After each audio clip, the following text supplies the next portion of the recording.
पहिला इतिहास अध्याय 14। सोरेचा राजा हिराम याने दाविदाकडे जासूद पाठविले।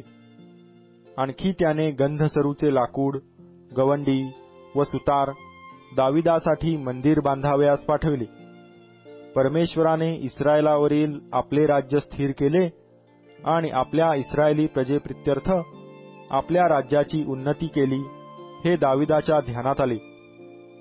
दाविदाने यरुशलेम येथे आणखी बायका केल्या, त्यास आणखी पुत्र व कन्या झाल्या। यरुशलेम येथे त्यास पुत्र झाले, त्यांची नावे ही शम्मुआ, शोबाब, नाथान, शल्मोन, इभार, अलीशवा, एलपलेट, नोगा, नेफेग, याफीय, अलीशामा, बेल्यादा व अलीफलेट।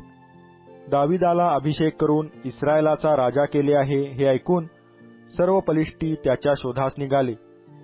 हे ऐकून त्याजशी सामना करावयास दावीद निघाला। पलिष्ट्यांनी येऊन रेफाईम खोऱ्यावर घाला घातला।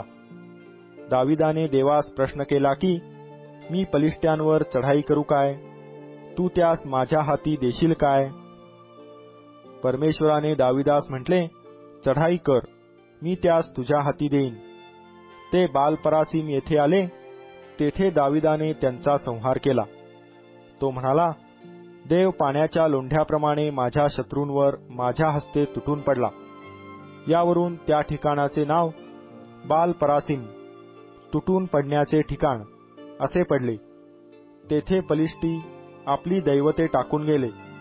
तेव्हा दाविदाच्या आज्ञेने ती जाळून टाकली। मग पुनरपी पलिष्ट्यांनी त्या खोऱ्यावर हल्ला केला। दाविदाने देवास पुन्हा प्रश्न केला असता देवाने त्यास सांगितले की, त्यांच्या वाटेस जाऊ नको, तर वळसा घेऊन तुतीच्या झाडासमोर त्यांच्यावर छापा घाल। तुतीच्या झाडांच्या शेंड्यामधून सेना कूच करीत आहे असा आवाज तुझ्या कानी पडताच युद्धासाठी पुढे चालू लाग, कारण पलिष्ट्यांच्या सेनेचा संहार करण्यासाठी देव तुझ्या अग्रभागी गेला आहे असे समज। देवाच्या आज्ञेप्रमाणे दाविदाने केले आणि गिबोनापासून गेजेरापर्यंत तो पलिष्ट्यांच्या सैन्यास मार देत गेला। दाविदाची कीर्ती देशोदेशी पसरली। परमेश्वराने सर्व राष्ट्रांवर त्याचा धाक बसविला।